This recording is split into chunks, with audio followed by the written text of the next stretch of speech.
All right. Well, today on the Akkad and Koka report, we have Miss Dr. Rishi Wadhera.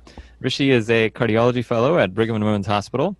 He graduated from medical school at the University of Mayo in 2011. He went on to become an internal medicine resident at Brigham and Women's, and stayed there for his cardiology fellowship. He has a master's degree in public policy from the John F. Kennedy School of Government, Harvard University. And he comes to us today to talk to us about his work as a member of the Richard A. and Susan F. Smith Center for Outcomes Research in Cardiology at Beth Israel Deaconess Medical Center. I went kind of quickly there, but again, Rishi is a cardiology fellow that has been incredibly prolific for some time, but at least the last year. I mean, every time I blink, there's another paper that Wadhera et al. Is putting out. So incredibly prolific as a cardiology fellow, which puts folks like me and Michelle certainly to shame. So it's a real honor to have Rishi on. Thanks so much for coming on, Rishi. Thank you so much for having me on. I love your podcast, so it's an honor. Thanks for saying that. Rishi is a big fan, like me, of Bachelor, of The Bachelor, that series, especially Bachelors in Paradise, which I as well highly recommend. It's wonderful. Now, Rishi, as I was saying, and Rishi is missing, by the way, that episode. Hopefully, he's recorded it to come on the show. So, thank you, Rishi, again. You're welcome. Rishi is coming on again as part of this Richard and Susan Smith Center for Outcomes Research in Cardiology at Beth Israel Deaconess. And this is a group of researchers and physicians using clinical trials and data analysis to assess the current state of cardiovascular care in the United States. They evaluate clinical practices, therapies, and devices that are used to treat a variety of different cardiovascular conditions. And we want to focus in on a couple of papers of his. And there's more. We could, of course, spend hours talking about all the papers that he has been involved with, but we want to focus on a couple of them because we found them to be particularly interesting. The first one is a study about Medicaid. Medicaid, for anyone who doesn't know, is the program. It's a federal program that is run through the states that is there to provide medical care to the indigent population, those who are below a certain income level.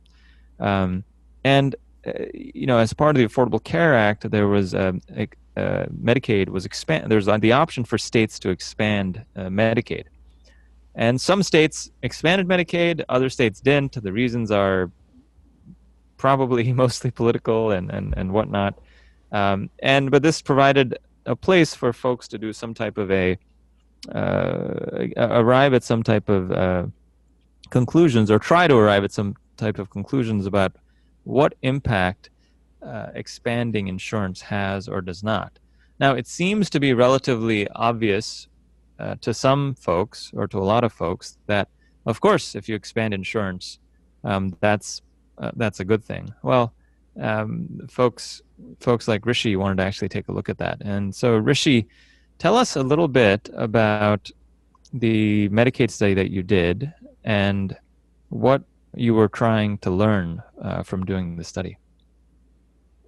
Yeah, so we were, prior research has shown that lack of insurance is associated with worse quality care and outcomes among non-elderly adults hospitalized with a heart attack. And so the objective of this study that we did, that was recently published in JAMA Cards, was we evaluated whether patients hospitalized for a heart attack experienced shifts in uninsured rates at the time of hospitalization, quality of care, and outcomes 3 years after states expanded Medicaid under the Affordable Care Act, compared with patients that were hospitalized in states that elected to not expand Medicaid. And I think, we really had two major findings. The first was, when you look at non-elderly adults that were hospitalized for a heart attack, those patients that were uninsured were essentially cut in half, or declined from 18 to 8%, I think, in expansion states. And there were much more modest reductions in uninsured rates at the time of hospitalization for a heart attack in non-expansion states. The decline went from 25% in that pre-expansion period to 22%. afterwards. And what that effectively translated into was by 2017, the rate of uninsured heart attack hospitalizations in non-expansion states, the states that elected not to expand Medicaid, was nearly threefold higher than that of expansion states. And that's obviously critically important, as mostly because prior research has shown that approximately 60 to 80% of uninsured patients experience catastrophic health expenditures after a heart attack. The second part of the study was we restricted our. So what Rishi's saying is that the rates of uninsured hospitalization. I'm just reiterating what you're saying. The rates of uninsured hospitalizations for acute MI dropped from 18% to 8% in states that expanded Medicaid, and in states that didn't expand Medicaid, as to be expected, the rates of uninsured hospitalizations for acute MI only went from 25% to 21%.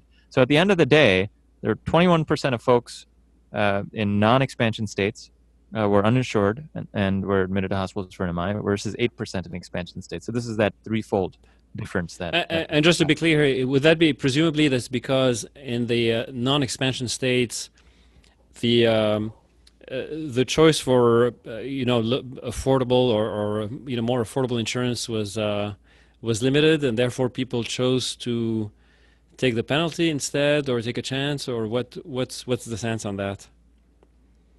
Well, I mean, I think what Medicaid expansion effectively did was it said that in states that elected to expand Medicaid, that anyone that made less than 138% of the federal poverty level would qualify for what is basically publicly subsidized insurance. So individuals living in non-expansion states really didn't have that option, depending on where they live. And like in Texas, for example, which is a non-expansion state, no matter how poor you are, if you are a childless, non-elderly adult, you can't qualify for Medicaid. Okay, so that's the primary reason. Right, but by then the ACA had passed, so everybody was at least by law mandated to have insurance or pay a penalty. Well, right? I guess part of the ACA expansion was part of the ACA rollout was this expanding Medicaid, and so part of dropping the uninsured rate through the ACA was effectively expanding Medicaid. So if you're below some certain poverty line, this was your option to get right health insurance. Right, but I think it is also a good point that in non-expand, at that time there was an individual mandate, which has since been repealed. But these are individuals who potentially were too poor to afford insurance on the private exchanges in non-expansion states. Right. So I think both points are correct. All right. So go ahead. So you have this big difference in percentage of folks that are uninsured that are coming into expansion versus non-expansion states, and what did you find? Yeah, so we then, as the second phase of the study was to restrict our population to low-income patients, because this is sort of the cohort of patients we thought were most likely to benefit from Medicaid expansion. And what we found was that quality of care and rates of in-hospital mortality improved in expansion states, but they also did in non-expansion states. So there was no differential improvement in quality of care and outcomes in expansion states relative to non-expansion states. How did you measure quality of care? What were the things you looked at? Yes, it was through several measures. I mean, this was an analysis done through one of the ACC registries, which provides pretty granular information on quality of care. So, things like appropriate administration of aspirin, beta blockers, use of echoes, appropriate use of cardiac rehab, the administration of what's called defect-free care. Like, do you get all the medications that you should for a heart attack, both during the course of a hospitalization and at a time of discharge? And and you said that the background before you conducted your study was that not having insurance was associated with getting worse care. Um, Right. so was it using a different database? Was it? I mean, what do you think accounts for the difference?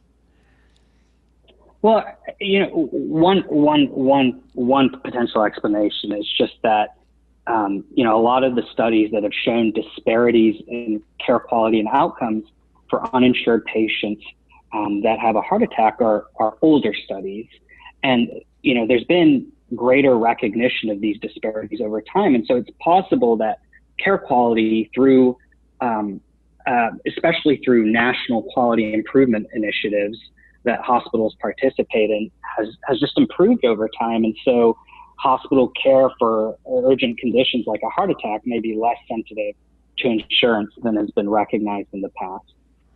Yeah, it's again, was your going into this study, were your thoughts that it mattered? That did you think that there would be a big differential between in outcomes in terms of higher proportion of uninsured versus insured when it came to acute MI? Yeah, I mean, I think our hypothesis was that patients that were hospitalized for an MI in expansion states would experience better quality care and improvements in outcomes relative to non-expansion states. And there were really three main reasons for that. The first was, you could hypothesize that, these patients that now have insurance have better access to longitudinal ambulatory care, have better treated or fewer comorbidities at the time of presentation, or potentially that they're more proactive in seeking emergent medical care, where when insured, especially because prior research has shown that being uninsured is associated with delays in seeking care for a heart attack. And then, some of these older studies had also shown that uninsured MI patients are less likely to receive guideline recommended therapies and invasive procedures. And so, part of our hypothesis was that being insured to the extent that it influences clinical decision making, which I don't think it does, especially now, being insured might change that.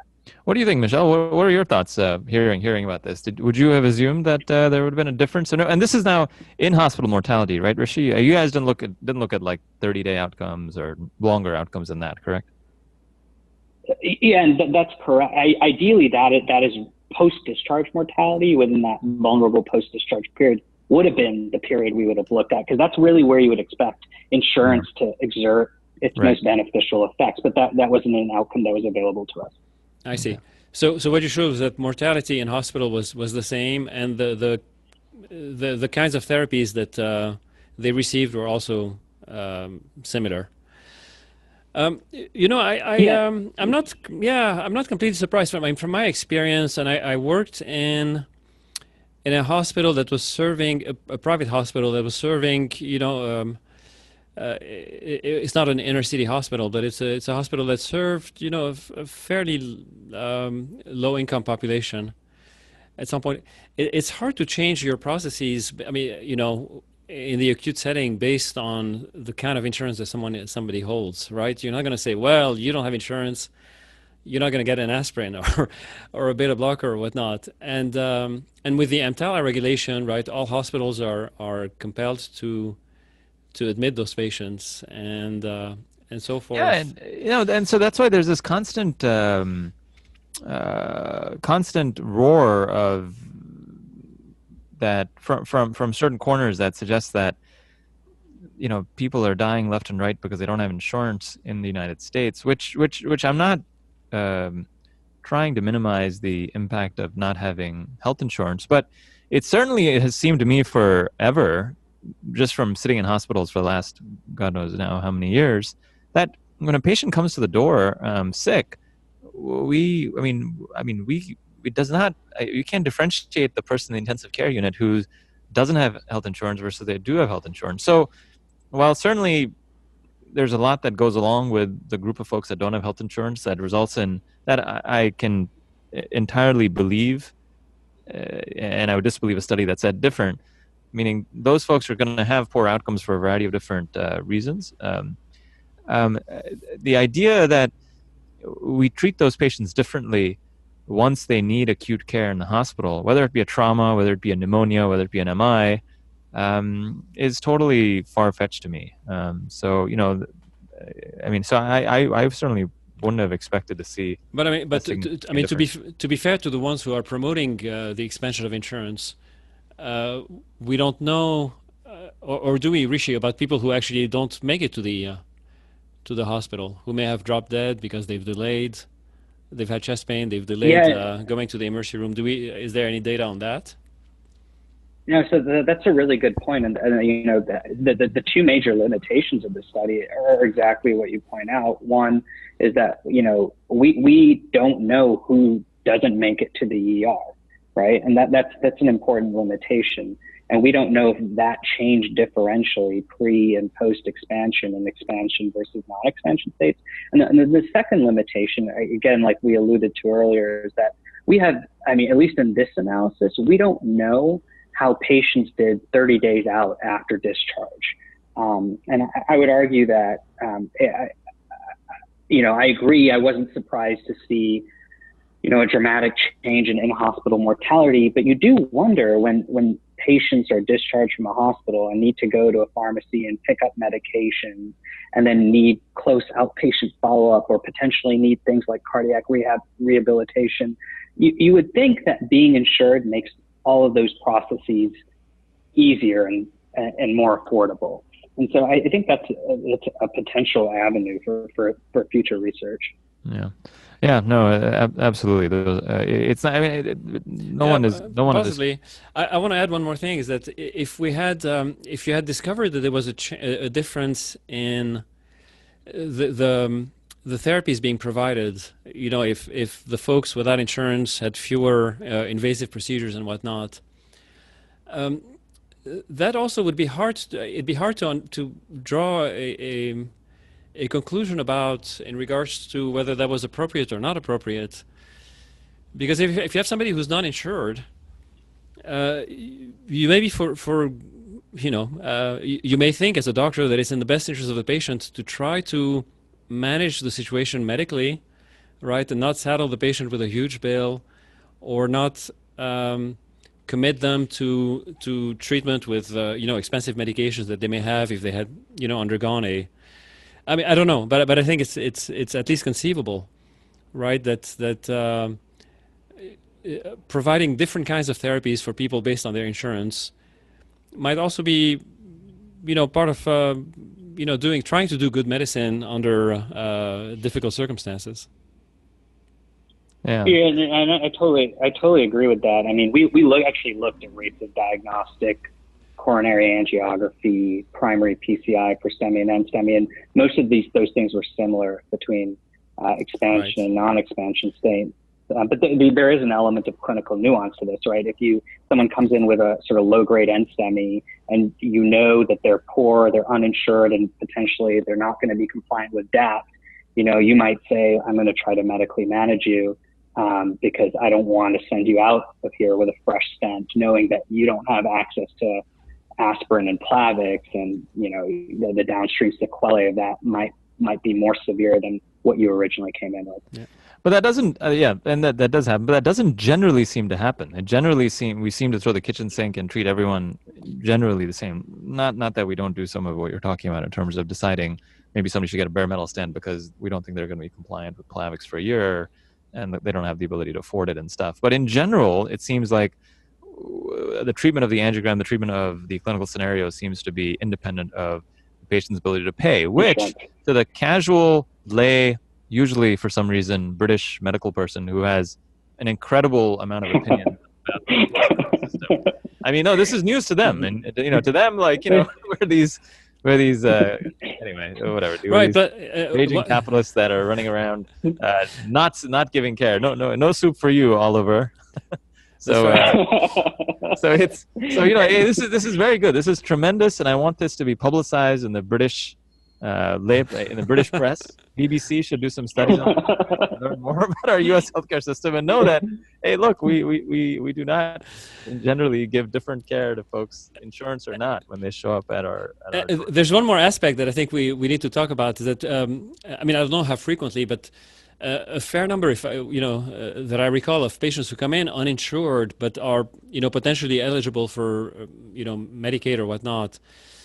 Then retroactively after they're discharged from the hospital, there's some social work that helps them get the insurance so that retroactively the hospitalization will be paid for.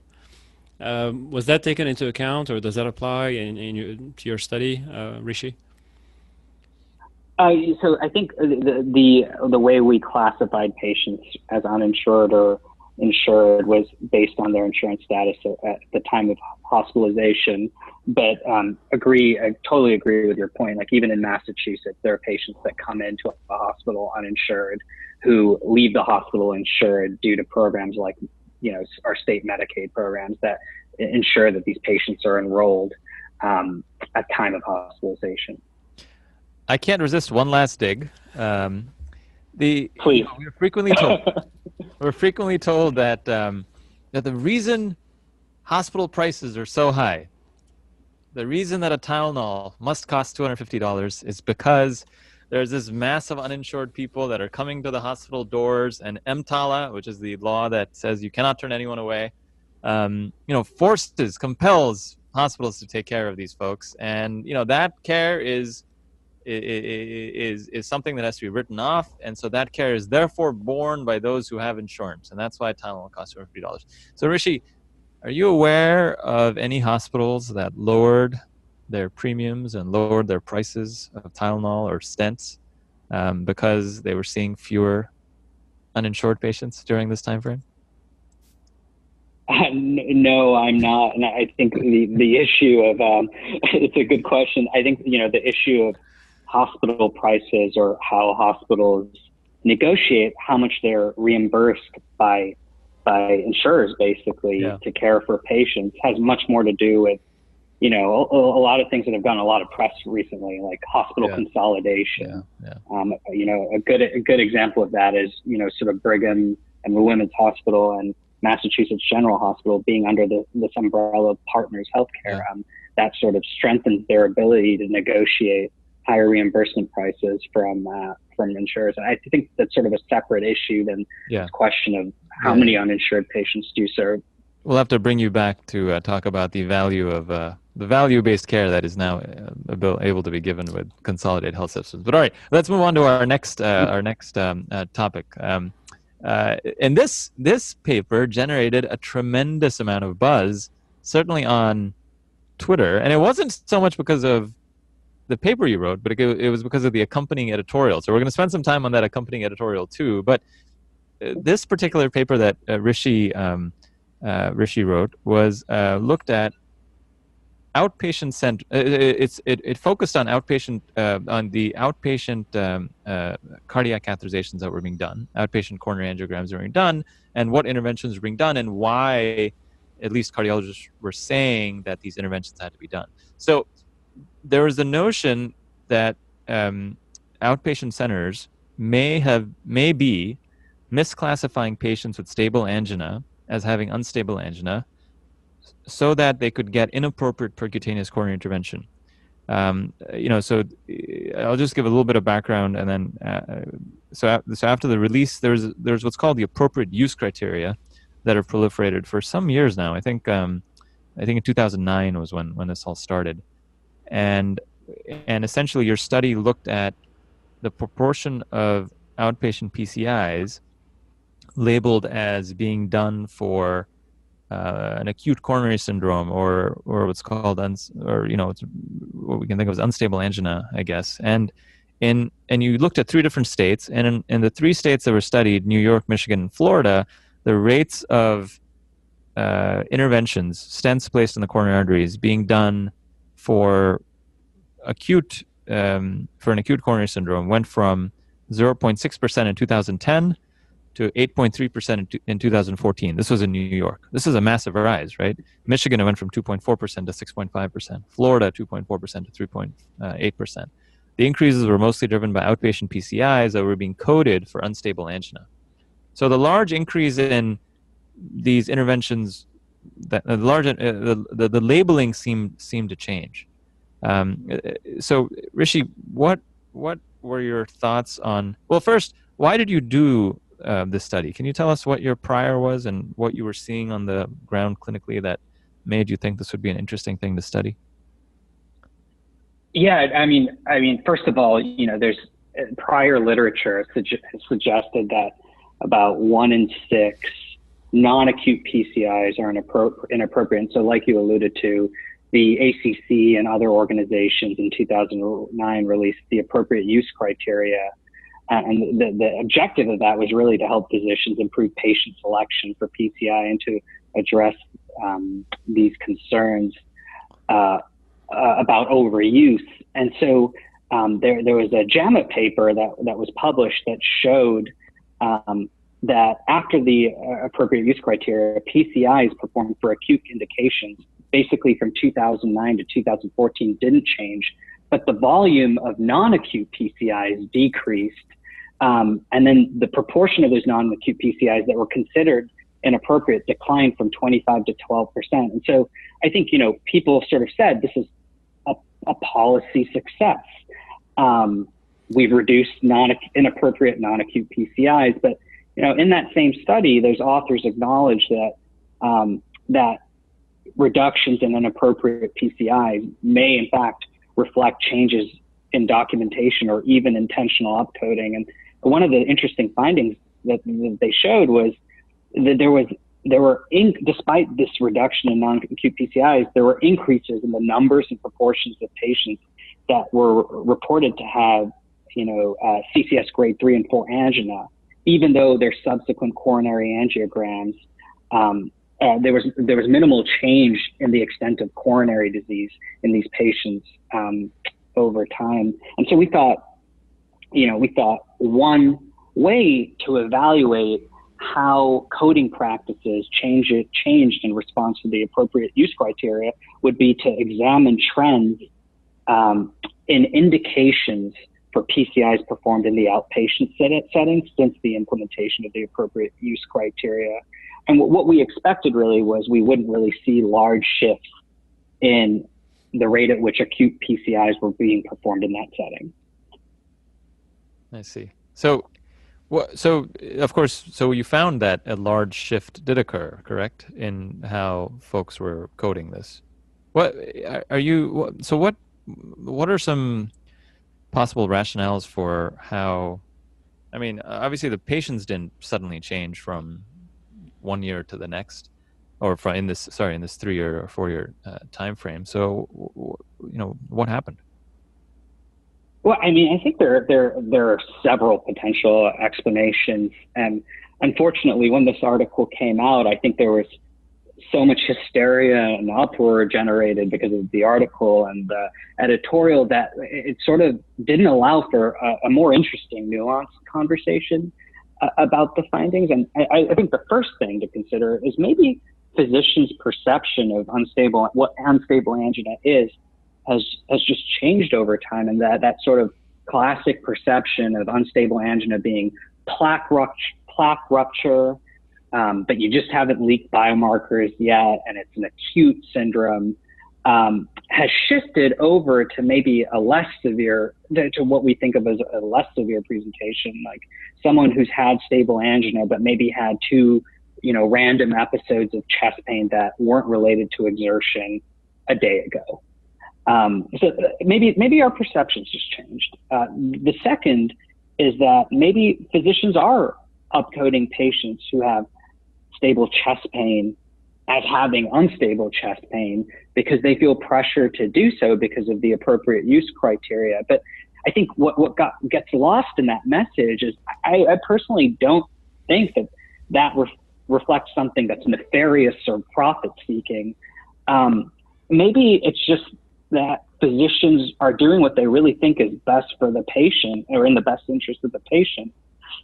And and they feel compelled to provide documentation that, shows that these PCIs are appropriate so that they're not scrutinized later. I think, the third explanation, which I personally think is less likely, is maybe the AUC helped physicians code patients with as unstable angina more appropriately because they were coding them incorrectly before.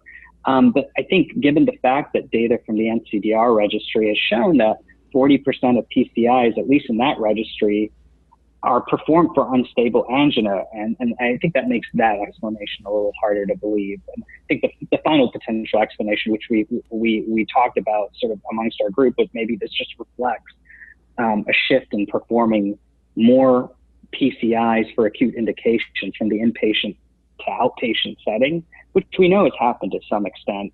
But we found that rates of PCIs performed in the inpatient setting for acute indications actually stayed the same.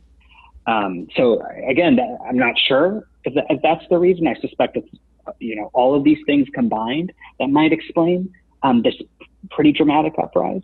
But those were sort of the explanations we thought about behind the scenes. Yeah. So the issue, part of the issue is in terms of helping define what these terms are. Unstable angina, the definition, at least that the vast majority of cardiologists currently accept, is chest pain that is likely related to some type of coronary ischemia that is that has not caused a leak of enzymes yet. If you have a leak of enzymes, it gets put into this. It's named a non-ST elevation MI, and so there's this kind of yin and yang, if you will, between the two. So as soon as you have markers, cardiac enzymes that leak that are positive, that now can be named non-ST elevation MI. And I don't think there's not a tremendous amount of debate about, in the right clinical setting, if you leak leak cardiac markers, that this is likely an acute coronary syndrome, and you can stand on something when you are planning to do a coronary intervention. The issue comes in the basket of folks that may not have a cardiac enzyme leak, and the question is, how do you then go about defining it? And because we want to try to standardize somewhat, there's a definition that we go through, and that definition is having chest pain at rest. Having chest pain with exertion of a certain threshold has to be less than a flight of steps at a regular pace, and it has and you also want it to be it also can be new onset of a certain threshold of pain. So there's these these definitions that exist that most cardiologists accept, that defines unstable angina. Part of the issue is that over the years we've gotten better and better and better at finding enzymes that leak. Our tests have become much more sensitive. The most recent high sensitivity troponins, I don't know, if you have two cells that die, they apparently will light up and you'll be positive. So, and Dr. Braunwald, who is ahead of everything, despite the fact that he's now 125, I think, or 126, I forget which one, but he wrote an editorial, I don't know how many years ago, saying unstable angina, because of the high sensitivity cardiac markers we have, should be retired as a diagnosis. You cannot have unstable angina, right? But part of the issue is that, most cardiologists, I don't know, I think probably, I don't want to speak to the three of us, but the three of us have all had patients that have had angina at a very low threshold, and that's relatively new onset, and we've labeled that unstable angina, and we have then set these people up for an intervention.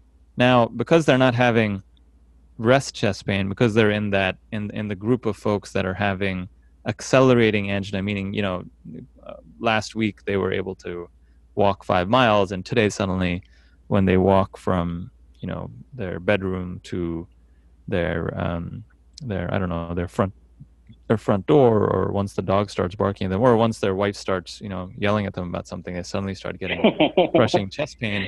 That type of new new angina with a limited workload, we will set up for intervention, for maybe go straight to the cath lab. Don't stop to get a stress test in the office, etc. And some of that is happening as an outpatient, and a lot of that, and a lot of that is being labeled, wrongly or not, as unstable angina. So I guess that's the issue, is that there are some folks that we think has unstable angina. Now, you talk about the rates of unstable angina, right? In this particular study, for instance, New York, I was kind of stunned by the fact that the absolute rate of unstable angina before your baseline rate was 0.6%. Rishi, don't you find that incredibly small? I mean, isn't that not a very small absolute number? I mean, I can't believe. Anish, that's among the acute outpatient interventions. Right. Yeah. Right. Don't you think that's a very small number? I mean, and this is New York City. I mean, New York City is how many million people? I mean, I can't believe that the rate is 0.6%. I mean, there's a lot of disease and stuff in it, Well, I mean, so first of all, that rate reflects PCIs done for acute indications in the outpatient setting, right, divided by all PCIs done in the state. And so if you think about it, I mean, I think there are incentives to do PCIs as an inpatient, right? And so one possible explanation for that low rate is simply that people. I mean, there have been newspaper articles about this, particularly for New York City. People, were doing PCIs in an inpatient setting when potentially they could have been done in an outpatient setting. I'm not sure. That's one potential explanation for that. Right. I see. So why the rate was so low before? Because most people were just, I don't want to deal with the prior auth and the insurance stuff and just admit them and get the stent done. So perhaps that's one reason it was so low. But what I find interesting is that there's this very interesting debate that I kind of tried to lay out in terms of what's going on with unstable angina. Is it really a diagnosis that we can kind of hang our hat on, or is it all either you leak enzymes, you're having an acute MI with an artery that's completely flush occluded, and you have 90 minutes to open this artery, and then everything else is some type of stable angina. But regardless of that debate, which is a very interesting debate to have, and which is a debate I think that we should have had after after your paper that demonstrated this, the majority of the discussion had to do with potential fraud. So most of the articles in the lay press had something to do with fraud, and it comes from the editorial that accompanied your article. The editorial is written by David Brown and Kathleen McNeely, and the title of it was "Gaming, Upcoding, Fraud, and the Stubborn Persistence of Unstable Angina." And so, despite the variety of different possibilities that exist for why this may have happened, with fraud and dollar incentives not being a one plausible explanation, the article chose to really hone in on that one. And as you've discussed, the other possible explanations, just to hit home again what you've already said, is that some of this you haven't said, is that there could be more accurate coding of unstable angina over time due to the NCDR, the National Cath Registry Database criteria. There was also implementation of the RAC, the RAC in 2010, which provided incentives to do interventions as an outpatient. Correct? The RAC was essentially a way that CMS and Medicare essentially went about trying to deny, or went about saying that this admission, we are not going to pay for this, we're going to deny it. So there was a big push starting in around 2010, the RAC program, which was implemented by Medicare, to essentially claw back some of the hospitalizations that were happening that they felt didn't need to happen. And so there was a massive push in all fronts, not just on the PCI front, whether it be heart failure admissions or any admissions to the hospital, any patient coming in for chest pain, etc. There's a big push to keep people as outpatients, because if you admitted this patient, you were going to lose all those dollars because the payer, Medicare, was not going to pay it. So that's a pretty big elephant in the room that's sitting there in terms of why it is that you may have more folks trying to do what's right for patients, meaning you feel clinically the patient needs a stent, right? And yet you're being denied on these multiple fronts. They're saying, "Oh, we're not going to, you can't admit the patient to do this." And so you try to set up as an outpatient. And the clinical scenario is what it is. And I say, well, this could potentially be based on the rules, unstable angina, and you code it as such.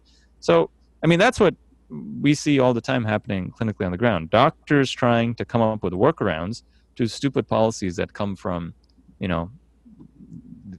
whatever busybody has come up with something. But instead of discussing all that stuff, this editorial in JAMA, again, focused on the fraud stuff, and it's a pretty remarkable editorial because I'll quote from it. It says that in the absence of a better explanation, again, they didn't go through any of the other plausible explanations. It seems that upcoding to unstable angina is being used to circumvent the guideline-mandated trial of medical therapy prior to PCI stent, and thereby justify inappropriate stenting in stable angina patients. This practice, at best, damages the credibility of the profession, increases healthcare spending, violates patient autonomy, and puts patients at risk. And it goes on to say that this undoubtedly, again, this is a quote, undoubtedly, this type of behavior has resulted in patient harm. And so when you see an editorial like that by some expert cardiologist, and then that's in JAMA, they're not going to let any Yahoo, little do they know, but they're not going to let any Yahoo write some editorial in JAMA. That folks are going to see that, the lay press is going to see that and run with it. So I don't really blame the lay press for that. But this editorial really, I thought was not very nuanced and focused on an area that focused on one possible explanation and excluded many of the others, at least. Was that your general thought in terms of why it is the discussion went where it went? Well, I think the discussion followed probably the editorial more than the actual paper. I think I brought this up that strangely our paper was paywalled, but the editorial was not. So it was it would have been beneficial to read the editorial in the context of the actual paper. But yeah, I suspect that the media response to the article may have been driven by the interpretation of the findings by the editorialist. Yeah. How and by the way, do the interventionists know there's going to be a culprit lesion when they're dealing with a patient and with so and so? Sometimes the prior coronary anatomy, and a patient calls in saying, "Oh, I'm having pain again," and you're finally like, "Oh, whatever." Patient has this we know the anatomy. They're now having more pain. I'm going to bring him in to fix this vessel, right? But that's not, at least again in my experience, that's not the majority of patients. The majority of patients are, I don't know what they have. They're having accelerating angina that's concerning, and they have something on there's something that looks funny on their EKG that I'm uncomfortable about. But then their story is classic. I'm going to admit them for a coronary angiogram. So, I see interventional cardiologists or cardiologists don't know necessarily what the angiogram is going to show, correct? Yeah, I totally agree. Yeah, so it's just, it's not, yeah, there's a lot of stuff that doesn't quite add up in terms of this, the whole theory that was posited. Sorry, go ahead. Go ahead. No, I was going to say, the editorial aspect of these articles is interesting because, I do think I think the authors of that editorial, and you may crucify me for saying this, are probably well-intentioned and probably truly believe that this is an issue. I think, and so, it's one extreme trying to counterbalance another extreme, but I think the issue is that when you read an editorial like that, especially as a layperson, your impression is that this is a rampant issue that affects the entire cardiology and interventional cardiology community, and which is not correct, probably. Right? You know what the issue? Right. Go, sorry, finish up, Rishi. Sorry, I didn't mean to cut it. No. And so I think they're in trying to increase awareness about potentially fraudulent behavior that does occur amongst a very small, cohort of interventional cardiologists, and trying to draw attention to that. I think an unintended consequence, so to speak, is that you sort of lay blame to the entire community when there are a lot of hardworking, thoughtful cardiologists trying to make the right decisions for their patients. And it's also easier in these analyses in hindsight to say, well, maybe that was inappropriate. But when you're in the moment and you don't know what's going on with a patient, and you think it might be, a stable lesion, but their chest pain is accelerated, so you're not quite sure, and you decide to take them to the cath lab, you see something that looks flow limiting, so you PCI it. I mean, that's clinical judgment at the time. But yeah, I guess I see both sides of the editorial. Yeah. Well, but here's the thing, though. I don't deny that the people that have religious zeal, that their religious zeal is pure. This is the issue I have. So at the end of one of these multiple lay press articles that I read, it says, Bobby Ye, he's the head of the Beth Israel Deaconess Outcomes Center. Is that right? Is he headed up? Correct. Or? He's the boss. He's the boss. Okay. Yes, he's the director. Yes, he's the director. So Bobby Ye, was quoted in the piece, and at the end of the piece, they say, Ye disclosed research support from the National Heart, Lung, and Blood Institute and the Richard A. Susan F. Smith Center for Outcomes and Cardiology. And then they say McNeely and Brown, those are the editorialists for that wrote the Pants on Fire editorial. McNeely and Brown reported no conflicts of interest. So this does not appear that it appears that you have these cool, studied empiricists that have no conflicts of interest that are coming up with these things. And anyone who's in the community knows that, that these editorialists, certainly David Brown, has a penchant for being incredibly virulently against interventions. Now he may believe it. He has a strong belief in this, but it's also tinged by the fact that, and again, this is never mentioned, but the fact that David feels very, very, very, very strongly that almost everything that is bad in medicine today is being driven by a payment structure that pays because of volume. And so if you know that going into reading a David Brown editorial, you can almost write. I can write David Brown's next editorial probably. But that doesn't come out to anyone. And so when, the New York Times or, I don't know, Helio or whoever is quoting, quoting, this editorial, you don't get that flavor that David, whether you look at, FFR, PCI or whatever, he rips it all to shreds. And that's because he has a very strong belief in what he has. And so he may be pure in that belief, but his bias, doesn't come out, which is my issue with it. But let's talk about what the problem is. If there's a problem to be addressed, the problem is purely economic. It's purely a question of dollars. And David Brown is, views himself as the purse holder in chief and wants to rein in the costs. But it's not. If you look at the comparison between PCI and medical therapy for stable angina, and let's concede, I'm actually willing to concede that all of this is upcoding, right? Let's concede that the doctors are upcoding in order to do a procedure that they want to do, right? They're upcoding clinical scenario that are, would have been classified as stable, and then they're making them acute. The downside is purely, you don't have a downside in terms of, it's not that mortality is worse with PCI, right? It's not that outcomes are worse. It's a wash. If you compare PCI with medical therapy for stable angina, it's a wash. The only difference is the cost, right? But Michelle, he specifically says that acting in this way has resulted in patient harm. How is that not a... Yeah. So right, I don't. How is that not a fraudulent statement? Meaning he wants. I don't know. Is there been a single randomized controlled trial that shows that PCI increases mortality and stable angina? No, He'd no, run. of course, correct, correct. So it's Yeah, not that that's right. he's not just.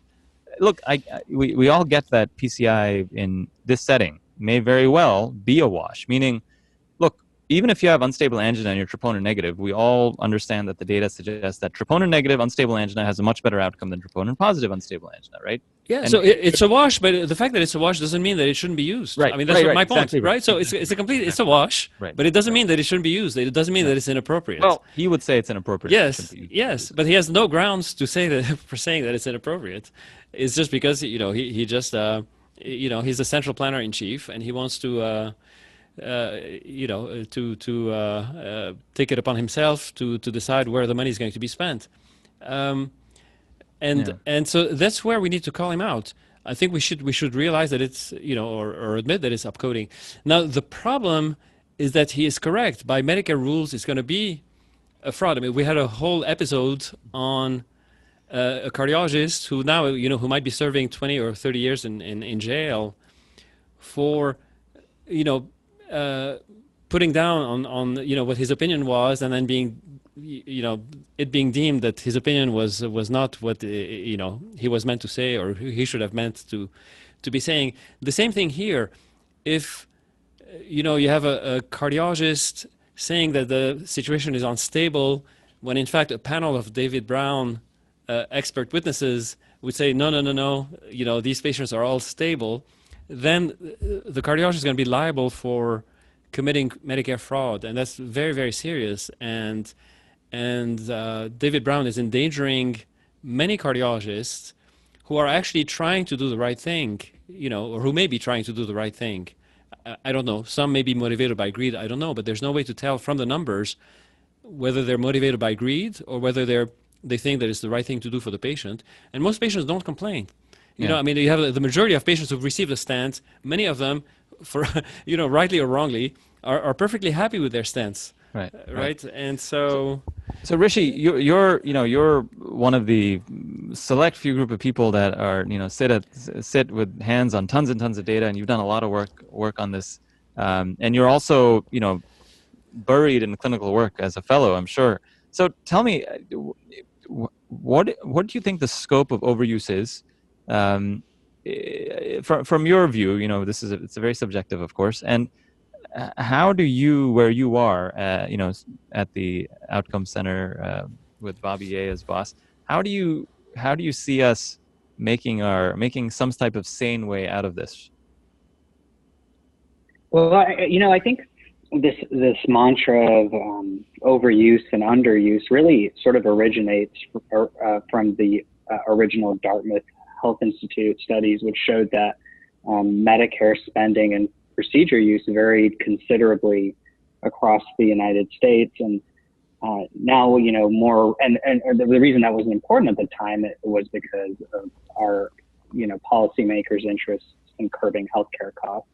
And what we've learned since then is, sure, we do there are good examples of low value services. There's probably good examples of overuse.